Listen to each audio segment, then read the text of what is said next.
नारायणं पद्मभवं वसिष्ठं शक्तिं तत्पूर्वपराशरं च व्यासं शुकं गौडपदं महान्तं गोविन्दयोगेन्द्रनाथास्य श्रीशङ्कराचार्यनाथास्य पद्मपादं च हस्तामलकं च शिष्यं तं त्रोटकमार्तिककारमन्यः अस्मद्गुरुं सन्ततमानतोऽस्मि। श्रुते स्मृते पुराणानामालयं करुणालयं नमामि भगवत्पादं शङ्करं लोकशङ्करं शङ्करं शङ्कराचार्यं केशवं बादरायणं सूत्रभाष्यकृतो वन्दे भगवन्तो पुनः पुनः ईश्वरो गुरुरात्मेति मूर्तिभेदविभागिने व्योमवद्व्याप्तदेहाय दक्षिणामूर्तये नमः। यद्विद्याविलासेन भूतभौतिकसृष्टयः तं नौमि परमात्मानं सच्चिदानन्दविग्रहम्। परिभाषा के अंतर्गत आगम परिच्छेद हुआ, तत्पश्चात अर्थापत्ति परिच्छेद का विचार हम लोगों का प्रचलित है। इस अर्थापत्ति के विचार के प्रसंग में अर्थापत्ति का लक्षण क्या किया गया? उपाद्य ज्ञानेन उपपादक कल्पनम अर्थापत्ति। यहाँ पर करण कौन है? अर्थापत्ति का उपाद्य ज्ञान करण है। फल क्या है? उपपादक ज्ञान, यानी कार्य ज्ञान से कारण की कल्पना करना, यही अर्थापत्ति समझ लेना। कार्य के ज्ञान से कारण की कल्पना हम कर लेते हैं, यह अर्थापत्ति है। वह अर्थापत्ति कितने प्रकार की है? 2 प्रकार की है। कौन कौन सी? दृष्टार्थापत्ति का क्या उदाहरण दिया गया? रजतम, यह पूर्ववर्ती होने वाला जो ज्ञान, उसका नेदम रजतम, यह बाधक ज्ञान है। बाध हो रहा है, इसीलिए वह रजत मिथ्या है, यह सिद्ध होता है दृष्टार्थापत्ति से। और श्रुतार्थापत्ति क्या है? तरति शोकम आत्मविश्रुति के द्वारा जो शोक शब्दवाच्य बंध जाता है, बंध समुदाय, वह ज्ञान के द्वारा निवृत्त होता है।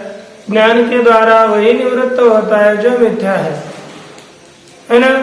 ज्ञान यदि यह सत्य होता तो ज्ञान के द्वारा उसकी निवृत्ति न होती, निवृत्ति हो रही है अर्थात वह मिथ्या है, ये सिद्ध हो जाता है। उसके बाद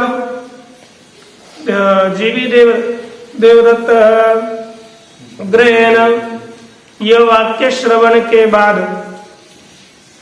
देव जीवंत हैं और घर में नहीं है, उसमें घर का असत्व बहिस्सत्व का बोध करा देता है। यह अर्थापत्ति हमने सुनी, श्रुतार्थापत्ति। अब दूसरी श्रुतार्थापत्तिश्च द्विविधा, अभिधानानुपपत्ति अभिहितानुपपत्तिश्च। श्रुतार्थापत्ति भी 2 प्रकार की, अभिधानानुपपत्ति रूप अर्थापत्ति और दूसरी है अभिहित। अभिधान अर्थात नाम, उसकी अनुपपत्ति।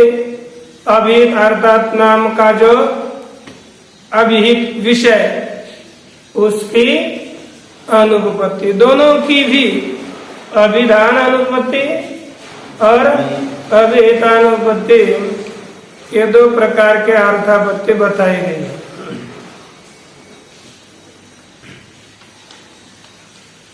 अब देखिए, तत्र यत्र वाक्यैक देश श्रवणे अन्वयाभिधानानुपपत्त्या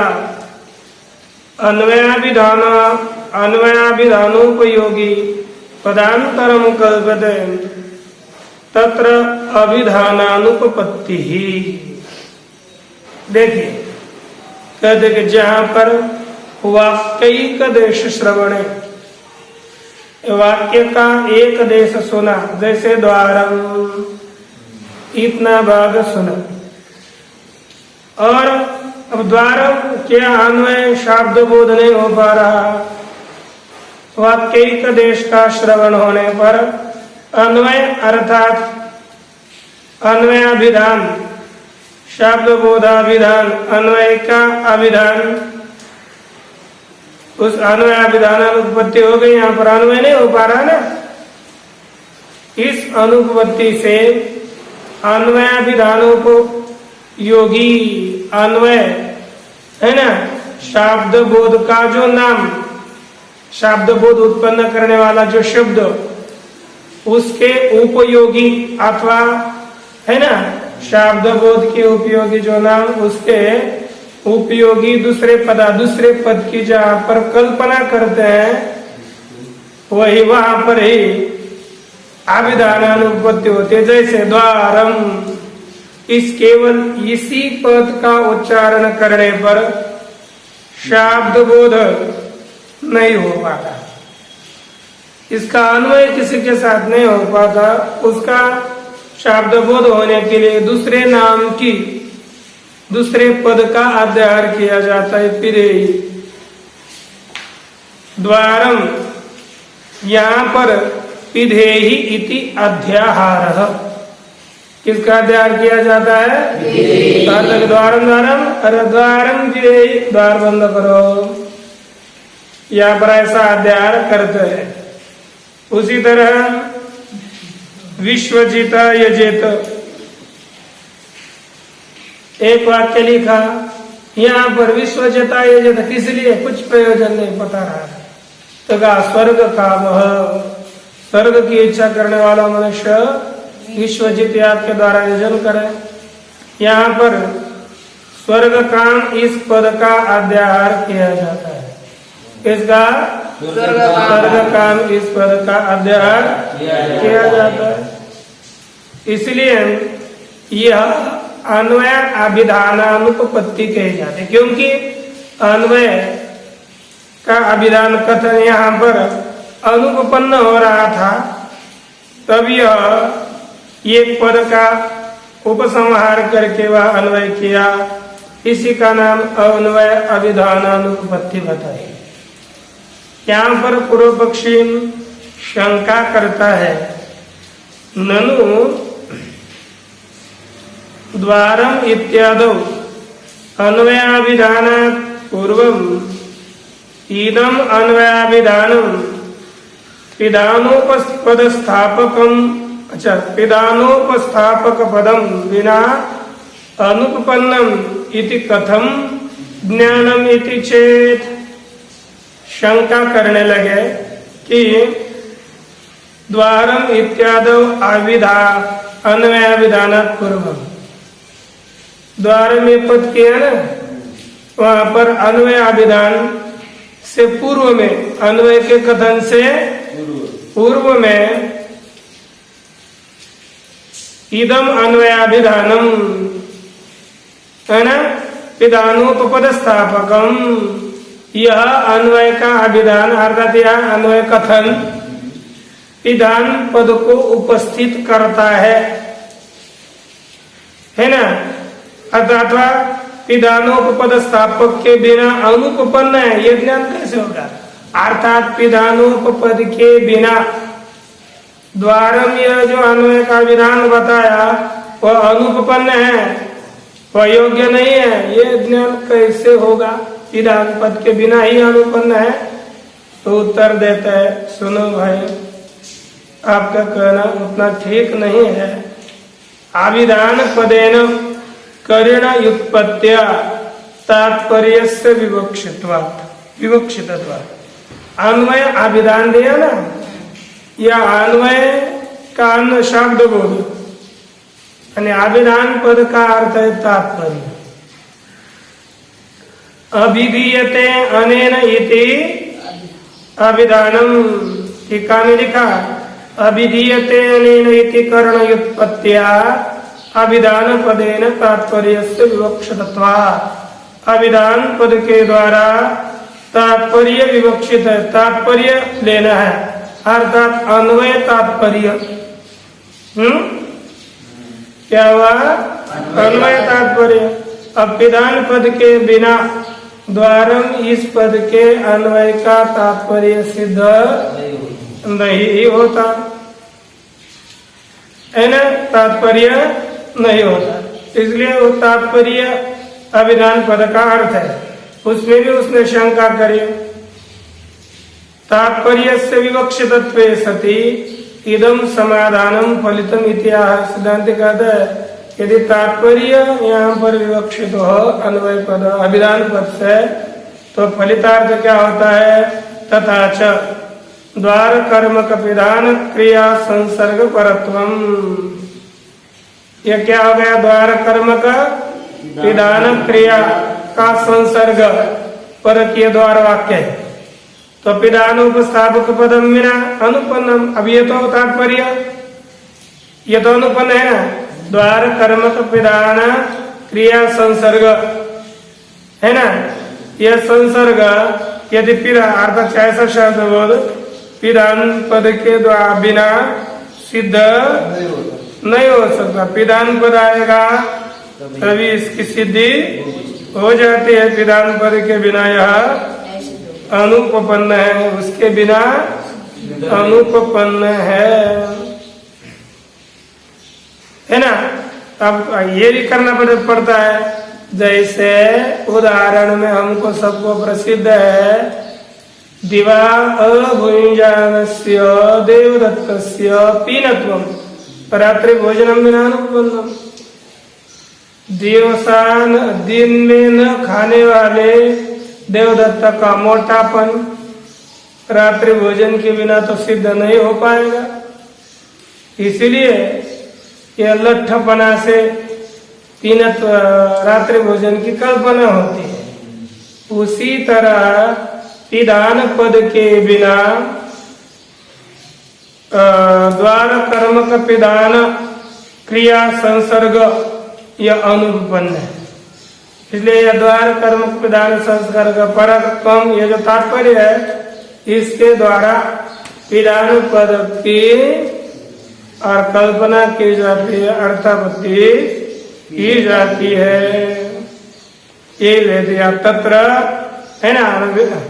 पिदानोपस्थापक पदम विना अनुपन्नम विना अनुपन्नम इति ज्ञानम तत्रापि संभाव्यत। यहाँ पर भी अज्ञान संभावनीय है।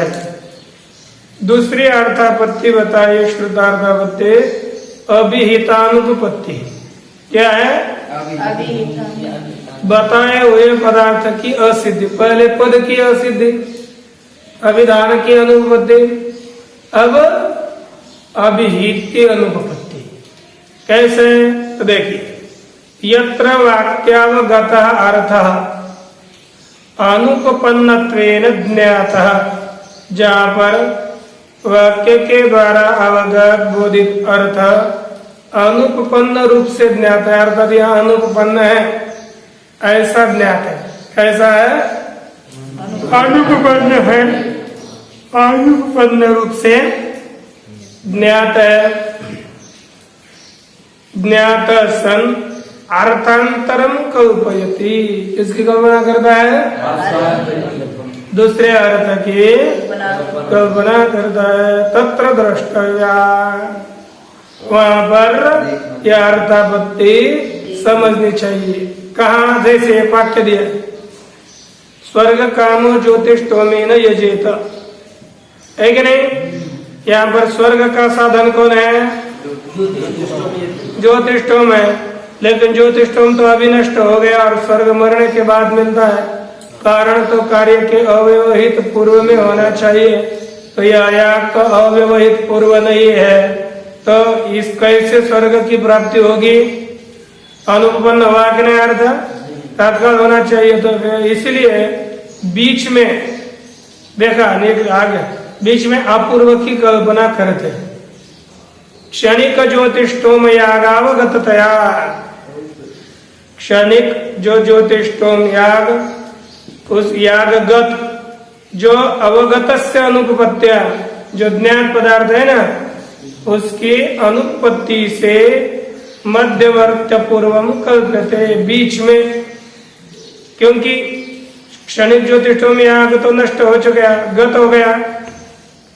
फिर आगे जो स्वर्ग है, स्वर्ग साधनत्व की अनुत्पत्ति हो जाएगी ना, ज्ञात हो गया। क्यों ज्योतिषों में न स्वर्ग काम हो तो इस वाक्य के द्वारा स्वर्ग का साधन याग ये निर्धारित हो गया। सुना उसकी अनुपपत्ति होती है, असिद्धि होती।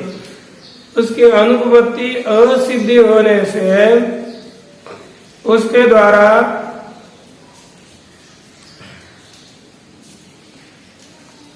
बीच में अपूर्व की कल्पना करी जाती है। वही यहाँ पर यानी एक अर्थ की असिद्धि के द्वारा दूसरे अर्थ की कल्पना करना, यही अभिहितार्थ अनुपपत्ति है। बताए हुए अर्थ की अनुपपत्ति होने से दूसरे पदार्थ की कल्पना करना। नचीयम अर्थापत्ति अनुमाने अंतर्भवति, नैयायिक मत में यह अर्थापत्ति अनुमान में अंतर्भूत होती है। सिद्धांत कहते हैं कि इस अर्थापत्ति का अनुमान में अंतर्भाव नहीं होता। अन्वय व्याप्त्य ज्ञानेन अन्वयिनी अंतर्भावात्, कहते हैं कि अन्वय व्याप्ति के अज्ञान के द्वारा अन्वय ने अनंतर भावात, अन्वय में इसका अंतर्भाव नहीं होता। देखो अन्वय व्याप्ति का ज्ञान नहीं होता ना, इसलिए अन्वय में इसका अंतर्भाव नहीं होता। अच्छा फिर व्यतिरेक में अंतर्भाव करो, व्यतिरेक अनुमान तुम प्रागेव निरस्तम, हमने व्यतिरेक के अनुमान का तो पहले खंडन किया है, तो उसका क्या बोलोगे, है ना। तो अन्वय में अंतर्भाव नहीं होता, व्यतिरेक को मानते नहीं है। अतएव अर्थापत्ति स्थले अनुमिनोमेति अनुव्यवसाय, इसलिए अर्थापत्ति के स्थल में अनुमिनोमी ऐसा जो अनुव्यवसाय है ना, किंतु अनेन, है ना, न ऐसा होना चाहिए था, ठीक, न अनु व्यवसाय, अनुव्यवसाय नहीं होता। फिर क्या होता है, किम तू अनेन इदम कल्पयामि, इसके द्वारा मैं इसकी कल्पना करता हूँ, यह अर्थापत्ति हो जाती है। पुनः पूर्व पक्षी शंका कर रहा है, महाराज ननु अर्थापत्ति स्थले इदम अनेन विना अनुपपन्नम इति ज्ञानम करणम इति उक्तम, है कि नहीं। यह इस इदम अनेन विना अनुपन्नम, इसके बिना असिद्ध है, यह इसके बिना असिद्ध है। यह ज्ञान करण बताया आपने, साधन बताया अर्थापत्ति स्थलों में। तत्र किम इदम तेन विना अनुपन्नत्वम, कहते यह उसके बिना अनुपन्न है, ये क्या चीज है, उसके बिना यह असिद्ध है, इसका तात्पर्य अर्थ के क्या चीज है, देखा ना। इदम किम इदम तेन बिना अनुपन्नत्वम, हमारा तेन बिना इदम अनुपन्नत्वम किम, उसके बिना यह अनुपन्न है, वह क्या चीज है। तो उत्तर दिया तद अभाव व्यापका भाव प्रतियोगित्वम इति ब्रूम, सिद्धांत ने उसका लक्षण किया। तदा भाव व्यापक भाव प्रतियोगित्वम, तदभाव व्यापक अभाव प्रतियोगित्व। तद अभाव व्यापक अभाव, यहाँ पर तद से क्या लेते हैं?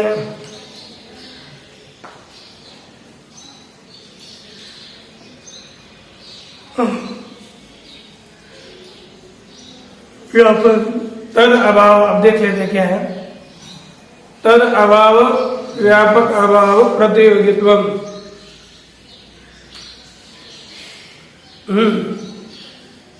एक मिनट, जैसे यहाँ पर जो व्यतिरेक की हम अनुमान करते हैं ना, वैसे ही यहाँ पर भी तद अभाव व्यापक की भूताभाव। जैसे पीनत्व है, पीनत्व का भाव लठत्व का भाव, उसे व्यापक की भूताभाव भोजनाभाव, उसका प्रतियोगित्व किस में जाएगा? भोजन में जाता है। ऐसा करेंगे तो ऐसे। और पर्वत यहाँ पर वन्य भाव व्यापक की भूता भाव प्रतियोगित्व किस में गया? धूम में, धूम में जाता है। इतना ही कहा कि ये जो तद बिना तेन बिना अनुपन्नत्व, उसके बिना अनुपन्न, इसका अर्थ है तद अभाव व्यापक की भूता भाव प्रतियोगित्व। जैसे तद का अर्थ लेंगे हम रात्रि भोजन, उसका अभाव होगा तो किसका अभाव हो जाएगा? पीनत्व का अभाव होगा कि नहीं? तो जहाँ भोजना भाव है वहाँ पर पीनत्व भाव है। अरे कहीं भोजन करने पर भी पीनत्व नहीं होता तो तद अभाव, तद अर्थात उसके बिना अनुपन्न होना, पीनत्व अनुपन्न होना अर्थात तद रात्रि भोजना भाव, उसका व्यापक विभूता भाव पीनत्व भाव, उसका प्रतियोगी पीनत्व, यही उसके बिना अनुपन्न होना है। अर्थात रात्रि भोजन के बिना अनुपन्न होना, पीनत्व का अनुपन्न होना है रात्रि भोजना भाव व्यापक विभूता भाव प्रतियोगित्व, यह हम कहते हैं। एवं अर्थापत्ति है मानांतरत्व सिद्धो, अर्थापत्ति अलग प्रमाण है ना। अर्थापत्ति में पृथक प्रमाणत्व की सिद्धि होने पर व्यतिरेकी न अनुमानांतरम, व्यतिरेकी दूसरा अनुमान नहीं है। पृथ्वी इतरेभ्यो भिद्यते इत्यादि गंधवत्वम इतर भेदम विना अनुपन्नम इत्यादि ज्ञान से करने द्वारा पृथ्वी इतरेभ्यो भिद्यते, पृथ्वी इतर से अलग है। इस ज्ञान का कारण क्या है? कहते हैं कि गंधवत्वम इतर भेदम बिना अनुपन्नम, गंधवत्व इतर भेद के बिना असिद्ध है। जहाँ पर इतर भेद सिद्ध है वहां पर ही गंधवत्व है, यहाँ पर इतर भेदवत्वम असिद्ध, यही ज्ञान कारण है। ठीक है ना। अतएव अन्व्यवसाय पृथिव्याम इतर भेदम कल्पयति, इसलिए अनुव्यवसाय ज्ञान पृथ्वी में इतर भेद की कल्पना करता है। इस तरह अर्थात यहाँ से इतना सिद्ध हो गया, अर्थापत्ति है कार्य के ज्ञान के द्वारा कारण की कल्पना करना, उपपाद्य ज्ञान के द्वारा उपपादक की कल्पना करना, यह अर्थापत्ति है। और वह अर्थापत्ति दो प्रकार की, श्रुत दृष्ट श्रुत दो प्रकार के, अभिधानानुपत्ति और अभिहितानुपत्ति। और इस तेन बिना अनुपन्नत्व का अर्थ बताया, तद अभाव व्यापक भूता भाव प्रतियोगित्व, ये लक्षण किया। और इस तरह से अर्थापत्ति अलग प्रमाण है, ये सिद्ध हुआ। अब अनुपलब्धि प्रमाण का विचार हम लोग कल करेंगे। ओ